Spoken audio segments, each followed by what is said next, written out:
Samantala, 12 kaanak ng mga nawawalang sabungero nakuhanan na ng DNA samples para sa cross-matching sa mga na-recover na buto sa Taal Lake.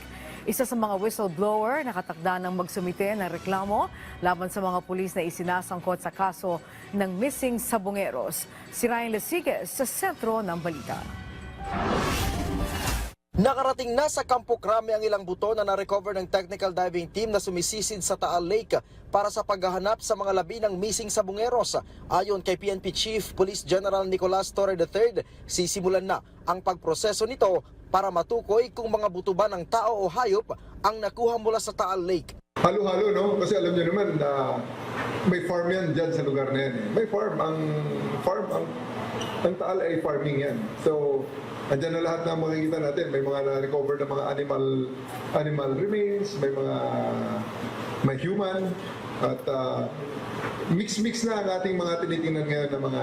Kaya kasama sa ating processing dyan, ang pag-differentiate kung ito ba ay animal origin or human origin. Nakakuha na din daw ang PNP ng standards mula sa mga kamag-anak ng mga nawawalang sabungero. Isasalang umano ito sa cross-matching para matukoy kung sa mga nawawalang sabungero talaga ang mga natagpo ang buto. Para sa mas mabilis na proseso, we have already directed the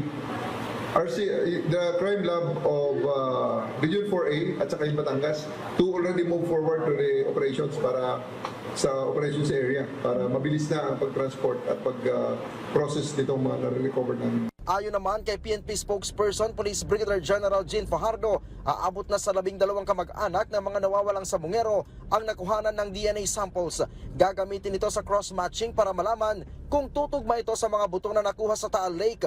Paliwanag ni Fajardo, sakaling magtugma, maituturing ito na major breakthrough sa kaso ng mga nawawalang sabungero. Bukas naman ani ang PNP sa pagtanggap ng iba pang samples sa kaanak ng mga biktima. Suportado naman ng PNP ang plano ng tinaguriang whistleblower na si alias Totoy na magtungo sa NAPOLCOM para formal na magsampa ng kaso laban sa mga pulis na isinasangkot sa kaso ng missing sabungeros. Samantala, nilinaw naman ng PNP na sa 15 pulis na isinasangkot sa kaso ng mga nawawalang sabungero, 12 na lang dito ang hawak nila dahil 3 sa mga ito ay naalis na sa serbisyo. Mula dito sa Campo Crame, Ryan Lesiques para sa Pambansang TV sa Bagong Pilipinas.